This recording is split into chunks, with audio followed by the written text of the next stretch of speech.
All right, so here we go. It's Mitch or Deity, and today is going to be Lilias reveal. So let's see what she's going to be. I've not looked at this. I just clicked it. This is going to be first impressions of her. I'm very excited. I hope she is what we think she is. Always hides in the shadows. Once in a while, you just need to bring everything to light. Come on, struggle. Try your best. Ooh, damage dealer for sure. Effectress damage dealer. Effectress damage dealer. Every darkness has its own Effectress damage dealer, shade. please. Midnight Gala Lilias is the peerless successor who inherited the will of Perlucia. She Please. was originally excluded from the competition that decides the family's successor. Her design's so good. Okay, stats. 121 speed.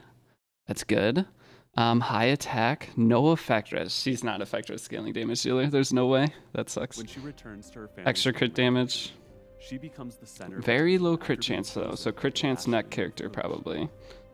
Or maximum gear score. She accepts her fate and enters a struggle rife with political conflict to become the successor who inherits the will of Perlucia.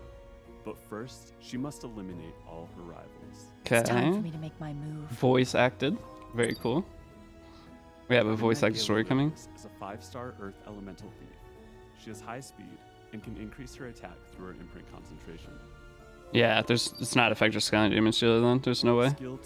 Okay, so skill 2 at the start of battle and at the end of turn grants damage limit to the caster for one turn after attacking. So damage limit, all limited characters usually come with some kind of new mechanic. So damage limit's a new mechanic. To the caster for one turn after attacking on the caster turn when the target health is 50% or less, activates now or never. Now or never you can only be activated once every 3 turns. Damage suffered in one attack cannot exceed 35% of max health. Oh my god, wait, that's sick with barrier.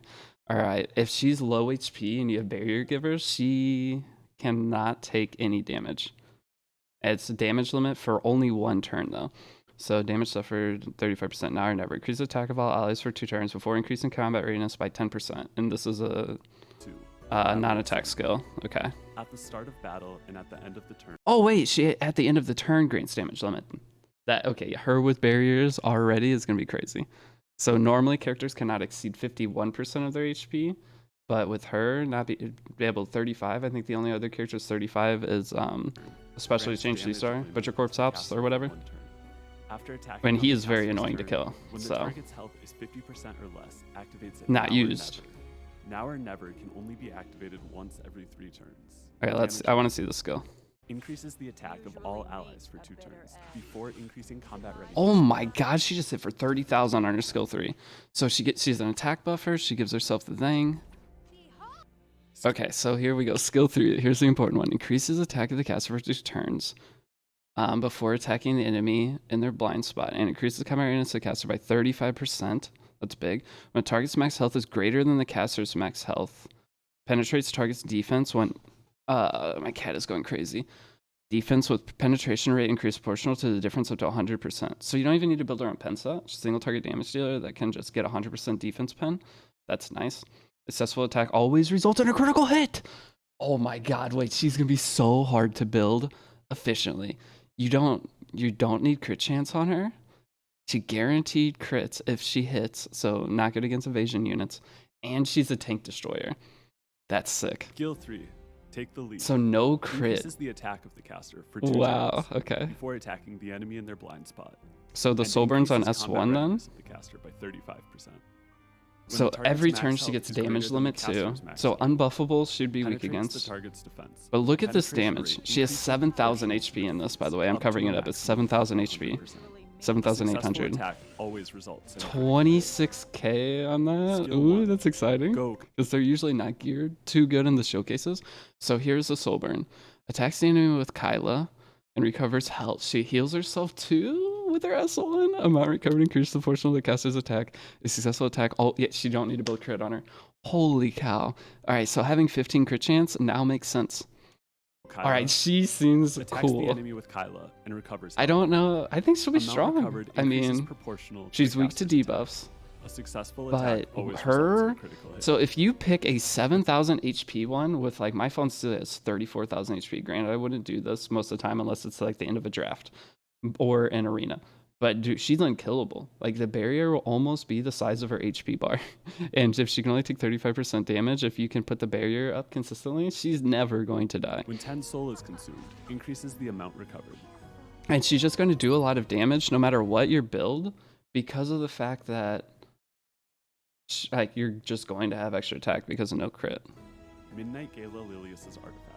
Hostess So of the the artifact doesn't make any sense on her. Following the waves Like, of agony I guess that you can descended build from effect the res on buried her, underground, since a you new don't have to build hostess crit emerges chance. to claim it. So that since she's weak to debuffs, Increases you want to health build effect res resistance on her. up to 40%. I was really hoping effect res When scaling damage attacking, dealer. If the target's health is 50% or more, increases damage dealt by up to 16%.